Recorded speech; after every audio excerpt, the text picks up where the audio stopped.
Bem-vindos ao podcast A Voz da Frelimo, este espaço de interação com diversos atores relevantes para a nossa sociedade. Desta feita e hoje trazemos Honório Manuel. Ele é diretor-geral da Moss Parks, portanto, uma estrutura que gera os parques industriais, de que vai falar mais adiante. Também preside a Câmara de Comércio Moçambique, Estados Unidos. O tema de hoje diz respeito precisamente a esta questão da industrialização do país e muito relacionada aos parques industriais, algo que muitos países têm estado a fazer e Moçambique também, através do Parque de Bela Luana, de que o Honório é gestor, e igualmente com várias outras iniciativas pelo país. Honório, nosso muito obrigado por ter acedido ao nosso convite para este podcast que visa, entre outros, dizer aquilo que é o pensamento sobre as diversas matérias. Abordamos saúde, educação, juventude, desporto e não só. Porquê é importante termos as indústrias integradas no mesmo espaço? Ou seja, porquê é importante termos parques industriais? E, ligado a isso, qual é a experiência positiva que Bela Luana tem e como é que se pode expandir para o país? Que projetos é que vocês têm? Tem a palavra, por favor. Bom, muito obrigado. Agradeço bastante por este convite. É uma honra estar aqui para partilhar sobre um setor tão estruturante para a nossa economia. Se olharmos à nossa volta, não só em África, mas no mundo inteiro, as maiores potências tiveram que envergar por este caminho de industrialização. Se nós repararmos, os 10 países mais desenvolvidos do mundo, não existe sequer um que não tenha olhado a indústria de forma muito especial como aquilo que seria a bandeira dessa nação. Ou seja, de todas as formas, a indústria é o fator dinamizador do desenvolvimento socioeconómico. Não estamos a falar de um país com vários recursos minerais, vários hidrocarbonetos, que chegam até nos confundir um pouco sobre aquilo que é a definição da riqueza do país. Acima de tudo, esses recursos por si só não definem a riqueza de Moçambique. O que define a riqueza de Moçambique é o trabalho. E trabalho é quando nós conseguimos transformar os recursos para bens manufaturados. Ou seja, nós temos bens de capitais, que é a produção de equipamentos. Temos bens intermédios, que é a produção de matérias-primas, que podem ser utilizadas, essas matérias-primas, em outros processos industriais. E temos bens de consumo, que são aqueles produtos que são produzidos e consumidos. Então, Moçambique tem um grande potencial para se posicionar, quer seja nos bens de capitais, bens intermédios ou bens de consumo. E por isso nós, como Moss Parks, olhamos esta área como estruturante e por via disso temos estado desde 1999 a desenvolver este conceito integrado de parques industriais. Temos um modelo sustentável, que é o Parque Industrial de Bela Luana, que conseguimos, através da existência de um projeto âncora, ampliarmos 10 vezes mais o impacto daquele projeto. Ou seja, o Parque Industrial de Bela Luana instalou-se com 2 principais pressupostos. O primeiro pressuposto de um parque industrial é garantir que seja agregada valor às matérias-primas. Moçambique tem uma abundância enorme de matérias-primas. E essas matérias-primas nós consideramos ser fundamental que não sejam exportadas em forma de matérias-primas. Não existe nenhuma economia que se desenvolve focada na exportação de commodities, na exportação de matérias-primas. E o Parque Industrial de Bela Luana vem traduzir esta visão. Estivemos ontem a acompanhar uma entrevista do candidato Daniel Chapo, que ficamos extremamente satisfeitos, porque ele debruçou-se sobre essa questão. E uma das perguntas que o jornalista fazia era o que é que fará com alguns contratos dos megaprojetos se o nosso candidato a ser eleito presidente da República, ele iria ou não renegociar os contratos. Então, uma das componentes que nós achamos fundamental nessa questão dos megaprojetos é garantir que todos os megaprojetos em Moçambique, de Rovuma a Puto Zumbo Índico, tenham obrigatoriamente necessidade de agregar valor às matérias-primas. Eu vou dar um exemplo. Nos Estados Unidos da América, em Louisiana, há uma grande fábrica de baterias que está sendo construída. A matéria-prima desta fábrica virá de Moçambique, virá de Balama. Por que não esta fábrica em Moçambique? Sim. E depois exportarmos as baterias para os Estados Unidos. Este é um exemplo, mas temos muitos outros exemplos típicos. Que vantagens é que têm as empresas ao estarem integradas em parques industriais? Primeiro, vamos segmentar em duas facetas. A primeira delas é que, do ponto de vista de investimento público, quando o governo quer prover uma dada infraestrutura, seja elétrica, seja vias de acesso, seja água, entre várias outras, até o contexto de segurança, é muito mais fácil prover-se a várias empresas aglomeradas no mesmo ecossistema. Diferentemente, quando nós temos várias empresas dispersas em áreas geográficas distintas. Ou seja, vimos, por exemplo, aqui na província de Maputo, tem duas empresas de grande dimensão que produzem cerveja. Em contextos ideais, aquelas indústrias deviam estar juntas. É assim como desenvolveram-se outros continentes. Vamos à Ásia, vamos à América, vamos à Europa.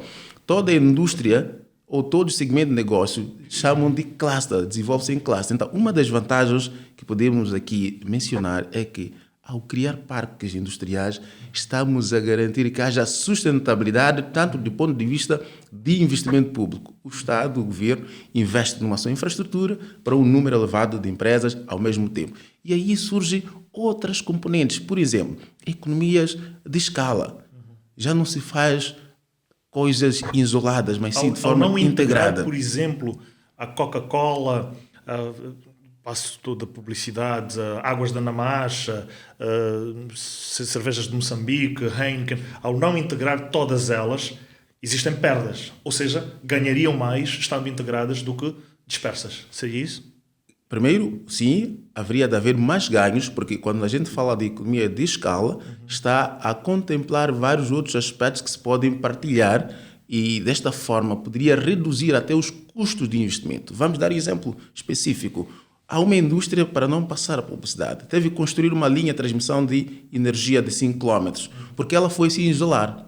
Então, há necessidade, sim, do governo criar condições, definir parâmetros para que as indústrias estejam segmentadas em parques industriais, para facilitar isso. Eu dava exemplo também da questão de segurança.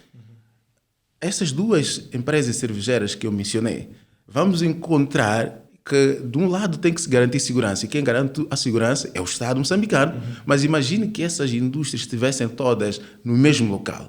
Podia haver uma racionalidade de custos, tanto do ponto de vista de público, mas para a própria empresa também. Sim. Então, essa é uma das vantagens. Há uma partilha de infraestruturas pelas várias empresas que se vão sediar naquele parque industrial. Olhando para os próximos 5, 10 anos, nós temos, e olhando para o país, as areias pesadas de Chibuto, a Sazol com grandes demandas de gás. 2026 pensamos que 2025 deverá ser o ano em que tomar-se-ão grandes decisões em relação a Sazol. Temos igualmente Moma, temos precisamente Balama e um pouco da Zambésia, com necessidades também de integração de indústrias, tendo em consideração estes projetos que já existem. O que é que a Mons Parks pensa que deve ser a sua intervenção para que, à semelhança de Belo Luane, nós tenhamos outros nichos com parques integrados desta natureza? Essa é uma pergunta muito interessante. A frase de ordem é: todo megaprojeto deve obrigatoriamente ter um parque industrial à sua volta. Os efeitos que os megaprojetos têm para o desenvolvimento socioeconômico, quando estão isolados, são extremamente baixos. Quase que ninguém vê. O O meu camarada aqui esteve na província com existência de recursos abundantes, estamos a falar de Inhambane, e consegue ver o triste cenário naquele distrito. Sim. Diferente de Secunda, por exemplo. Diferente de Secunda. Em Secunda tem um cluster industrial que suporta o mesmo projeto do outro lado. Sim. Temos mais um exemplo muito bem sucedido em África, que é em Marrocos. Os franceses, de uma das marcas de viaturas, para não passar a publicidade, quando procuraram Marrocos o rei Mohamed VI para instalar lá a fábrica de viatura, o rei Mohamed VI deu-lhes boas-vindas e mostrou o compromisso de suportar-lhes. Contudo, deu-lhes uma condição. E a condição que ele lhes deu foi de que eu quero que vocês tragam a vossa cadeia de valor para Marrocos. Não me traga o assento fabricado na Itália. Não me traga o vidro, o espelho fabricado na China ou na Índia. Chama aqueles investidores, porque também aqui é uma confusão sobre a terminologia do local content. A questão não é para que o moçambicano produza, porque sabemos que tudo tem que haver um princípio de gradualismo. Mesmo que diga o moçambicano faça, pode não ter capital para isso. A ideia principal é, chame-me um investidor que faz isto, vir fazer a parte de Moçambique.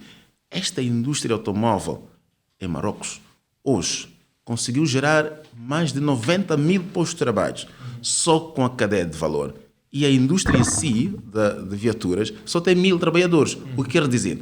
O megaprojeto jamais, eu repito, jamais vai conseguir absorver a quantidade de demanda de mão de obra nacional. Por isso, dissemos, todo megaprojeto deve ter um parque industrial para garantir que todos os fornecedores estejam em Moçambique, a produzir em Moçambique. E quando isso acontece, obviamente, Moçambique vai gerar mais postos de trabalho para a nossa juventude. E o que é que, voltando à questão, o que é que devemos fazer para o futuro? O que é que Daniel Chapo e o seu governo deverão fazer em relação a esta matéria para o futuro? Como é que deverão pensar a industrialização versus parques industriais nos próximos tempos? Moçambique tem que se otimizar daquilo que tem.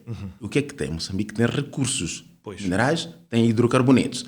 Tem que começar daí, para não se espalhar. Então, eu penso, pessoalmente, que Moçambique tem que pegar, mapear, até já está feito esse trabalho. O candidato começou também na província de Inhambane, já conhece essa temática, nós tivemos oportunidade de discutir isso. Então, o que nós pensamos é que... Esteve em Palma anteriormente. Esteve em Palma, esteve em Nacal, esteve em vários outros sítios. Então, o que nós pensamos é, vamos potenciar o que temos. Temos esses recursos, então vamos pôr parques industriais à volta. Com esta dimensão, a primeira, para albergar fornecedores, que é de grande dimensão. Os megaprojetos gastam, em média, anualmente, acima de 200 milhões de dólares para importar bens manufaturados fora que nós podemos produzir. O que é um parafuso? Importam bens que não precisam de um capital intensivo para fazer. É uma questão de filosofia como nós nos posicionamos como país. Ou seja, então, estamos a dar dinheiro para quem está fora do país e nós praticamente não ganhamos nada, nem empregos, nem alguma produção destes materiais. Exatamente. Estamos a exportar mão de obra. Ou seja, se eu importo, quando chega ali um contentor no porto ou na minha fronteira aqui em Moçambique, de bens manufaturados, são trabalhos que nós hipotecamos fora de Moçambique. São pequenas e médias empresas moçambicanas que poderiam ter tido a oportunidade de prestar aqueles bens e serviços. É o imposto que foi pago fora. Falamos tanto do alargamento da base tributária. Como é que se alarga a base tributária? É a partir do trabalho. E como é que se adquire o trabalho? É transformarmos a matéria-prima em bens manufaturados. Então, os parques... li um artigo recentemente, dando conta de que com a aprovação pelo Exim Bank dos Estados Unidos dos projetos petrolíferos a nível da região norte de Moçambique, 16 mil americanos poderiam ganhar empregos com este nosso gás, o gás moçambicano. Aí está, porque o gás, por si só, tal como o grafite, tal como o nosso ouro, tal como o nosso rubi, tal como as arreias pesadas, são matérias-primas. Nós chamamos de value added, o valor agregado entre a matéria-prima e o produto manufaturado pode até ser 100 vezes mais. Ou seja, aqueles países que só extraem os recursos e exportam em forma de commodities, perdem 100 vezes mais do que quem pega e transforma. Dando um exemplo simples, aquele lingote de alumínio que a gente costuma ver a sair da Mosal para ser exportado, não pesa mais que 20 quilos. A mesma barra, o mesmo lingote, quando vendes naquele formato, em formato bruto, vai-te custar cerca de $1.000. Mesma quantidade, mesmo lingote, pegando, transformando, fazer ponteiros de relógio, fazer várias peças para a indústria aeronáutica, área de construção, perfis, portas, janelas. A mesma quantidade, sem acrescer o peso, pode ser 100 vezes mais do que aquilo. Estamos a falar não menos de $100.000. Pois. Então, e de forma resumida, indo ao concreto, o que é que devemos, como futuro governo, o que é que deverá o futuro governo, o que é que deverá Daniel Chapo fazer para que tenhamos uma situação ótima daqui a 10, 15, 20 anos, deixando o legado da industrialização versus parques industriais? O que é que deve ser feito no concreto? De forma muito concreta, temos que legislar. Legislar, muito bem. Temos que legislar porque estas coisas todas não podem ser vontades. Porque sabemos que os outros também entendem e em seus países já fizeram. Sim. Mas quando eles estão fora, não querem fazer. Então temos que legislar de forma que isto saia de uma vontade para uma obrigação. E a obrigação tem que ser clara. Queremos desenvolver um Moçambique sustentável. Moçambique está a crescer economicamente, mas não está a desenvolver. São dois conceitos diferentes. O PIB é um termômetro que mede este crescimento econômico. Naturalmente, há investimentos, há gasto das famílias, há gasto do governo, há algumas exportações de commodity e há muitas importações. Nossa balança comercial está sempre deficitária. Então, para reverter isso, temos que desenvolver de forma sustentável. E a legislação que cria esta visão toda que a volta dos megaprojetos tem que ter parques industriais é necessária. Número 2, temos que rever o nosso quadro também de quadro fiscal, ou seja, os nossos impostos têm que ser atrativos para a indústria, porque a indústria é de capital intensivo. Nós podemos legislar para garantir que haja este conceito de forma formal, para que haja parques, mas se a legislação não ser também facultativa, podemos encontrar entraves. Ou seja, para garantir que a indústria se desenvolva de forma sustentável, temos que rever alguns impostos, como é o caso do IRPC, dedicado à indústria. Estou a falar da indústria. Sem querer marginalizar os demais setores, a indústria precisa deste suporte. Não é como um serviço. Você prestou serviço e recebeu. A indústria é um investimento de longo prazo. Investiu hoje, só o período de construção, garantir a maquinaria, chegar a Moçambique, importar as matérias-primas, caso não tenhamos, é um processo. Então, precisamos de olhar também de que forma nós vamos taxar a tributação. E existe uma retórica de que Moçambique pode perder muitos impostos. O problema é que Moçambique não é uma ilha. Moçambique está na SADC a competir, Moçambique está na África e no mundo. E consagram-se bem no que concerne à atração de investimentos aqueles países que apresentam um quadro mais competitivo. E Moçambique, neste momento, ainda não é dos mais competitivos. A legislação não deve só apenas incidir sobre a revisão dos impostos para a indústria, deve ser também para reduzir o máximo a burocracia.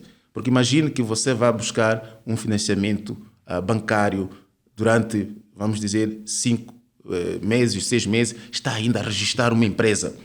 E já estás a contar o seu período de carência para começar a pagar as prestações. E estás num país em que ainda não te concedem a facilidade de ter a empresa registrada e a funcionar em um mês. Significa que estás a perder mais 5 meses, mais um ano. Então, isto tudo conta quando se trata da indústria. Então, é preciso olhar um bocadinho o quadro legal de Moçambique para que seja muito atrativo.